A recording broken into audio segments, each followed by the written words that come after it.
Dibilang, kenapa sih kita perlu belajar ilmu tafsir ini?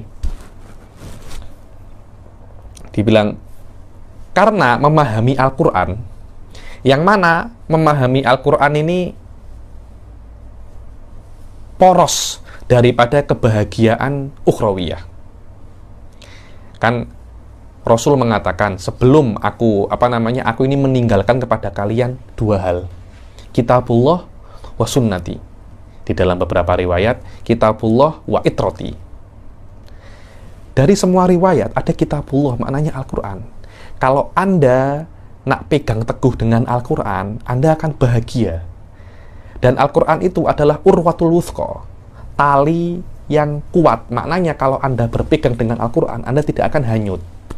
Oke, apa maknanya berpegang dengan Al-Quran? Al-Quran Anda pegang macam ini kah? Tak.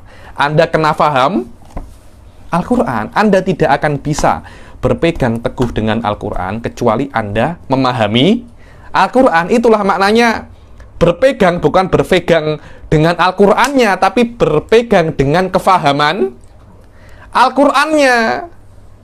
Karena itu kata-kata Wahabi mengatakan, nahnu ma'al kitabi wa sunnah. Yakni kita ma'at Taurah wal Injil, yakni tak, semua ma'al kitab was sunnah. Bukan kitab was sunnahnya, tapi kefahaman Anda. Aywa, kefahaman beza. Kitab was sunnahnya ini maksum. Kefahaman Anda tidak maksum. Tidak maksum, Anda boleh salah. Kadang-kala orang itu, ana uridu kitaban, ana uridu kitab Itsnain. Bukan uridu kitaben, urid kitab Itsnain. Kemudian cakap ana ma'al kitabi wa sunnah. Ada kulluhu kalam fadhi. Ada kulluhu kalam fadhi. Ini bukan masalah kitab wa sunnah, tapi masalah kefahaman Anda tentang kitab wa sunnah. Kalau Anda faham kitab wa sunnah secara hakikoh, itulah urwatul wuthqa. Tali yang tali yang kuat daripada hal-hal yang bisa mensungsangkan. Kalau Malaysia apa? Sungsang ya, apa? Melencengkan pemahaman yang apa? Orang Malik cakapnya kan pemahaman yang sungsang kan, yang tak oke, yang melenceng, yang tak, pemahaman yang tak benar. Amrun asirun la yuhtada ilaihi illa bitaufiqin minal latifil khabir hatta inna sahabata. Yakni ilmu Quran ini fahamul Quran ini sangat susah. Felan, gua sangat susah memang. Karena itu yakni orang-orang yang mengambil jurusan tafsir susah, Allah yu'inu. Benar, Allah yu'inu, susah jurusan tafsir itu. Bahkan beberapa sahabat itu ala uluwi ka'bim fil fasahati wastinarati bawatinihim bima asyaqa 'alaiha min mishkatin nubuwah. Sahabat yang tengok Nabi, yang tahu bahasa Al-Quran, masih banyak yang pening dengan beberapa makna, apalagi kita yang jarak kita antara Nabi dan kita ini lebih dari 14 abad. Kita kan nak paham Al-Quran kena belajar alfiyah kalau belajar. Kadangkala jurumiyah pun tak hatam. Jurumiyah tak hatam. Kemudian dengan berani cakap nahnu ma'al kitabi was sunnah. Sahabat tak perlu belajar alfiyah. Alfiyah kena belajar sahabat. Saya tak perlu belajar nahwu. Engkau kena belajar bahasa saya tak perlu i'rab, kalam saya anta i'rab, kan macam itu kan sahabat kan. Kalam mereka masih hujah, dan Al-Quran turun dengan bahasa mereka, dengan bahasanya Quraisy, bukan hanya Arab, bahasanya Quraisy, yakni ala lughati Quraisy, lughah yang paling fasih, yang paling mulia pada saatnya. Itu saja masih banyak sahabat yang tidak faham, padahal sahabat itu adalah bahasa mereka, dan mereka setiap hari tengok Nabi, Maknanya bahasa-bahasa itu mereka sudah faham lebih banyak daripada kita. Kanu katsiran ma yarji'una ilaihi sallallahu alaihi wasallam bisu'al an asya'a lam yu'arriju 'alaiha. Yakni mereka dulu itu ketika datang ayat, mereka banyak tanya kepada Rasul hal-hal yang mereka tidak tahu. Apa maknanya? Walam tasil afhamuhum ilaiha. Yang pemahaman mereka belum sampai ke situ.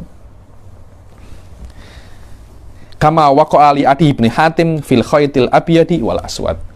fakulu washrabu hatta yatabayyana lakum al-khaytul aswadu minal khaytil abyadi minal fajr. Apa sih? Kalau khayt aswad kan benang hitam dan benang putih. Jadi makan dan minumlah sampai tampak benang hitam dari benang putih. Apa ini maksudnya? Iya, karena Anda sudah tahu setiap hari Anda setiap bulan Anda berpuasa mulai daripada fajar selesai ghurubus syams. Kalau tidak ada yang memberitahu Anda tidak tahu dari mana. Adi bin Hatim dulu tuh macam buat benang merah, benang hitam dan benang putih. Dia tunggu kalau sampai benang hitam ini tampak atau benang putih ini tampak dengan cahaya, maknanya saya sudah kena berpuasa. Padahal benang putih ini adalah fajar. Benang hitam ini adalah malam. Dulu tak Adi bin Hatim ini memang benar-benar benang putih dan benang hitam. Rasul, bukan itu maksud saya. Maksudnya Al-Quran bukan benang hitam dan benang putih secara denotasi, secara hakiki, tapi secara konotasi seperti Anda yang Anda pahami. Benang hitam adalah malam, benang putih adalah fajar, maknanya berpuasalah. Makan dan minumlah. Kulu washrabu, makan dan minumlah ketika malam hari sampai datangnya waktu fajar. Loh, kalau Anda tunggu benang putih, dulu kan tidak ada lampu kan. Kalau Anda tengok benang putih dan benang hitam, tak akan tampak sampai terbitnya matahari. Loh, terbitnya matahari itu kira-kira 1 jam 30 menit setelah fajar. Macam mana? Maknanya beliau, Adi bin Hatim ini, puasanya mulai daripada terbitnya matahari dan berakhir sampai terbitnya fajar. Beliau tak paham, padahal beliau adalah sahabat Quraisy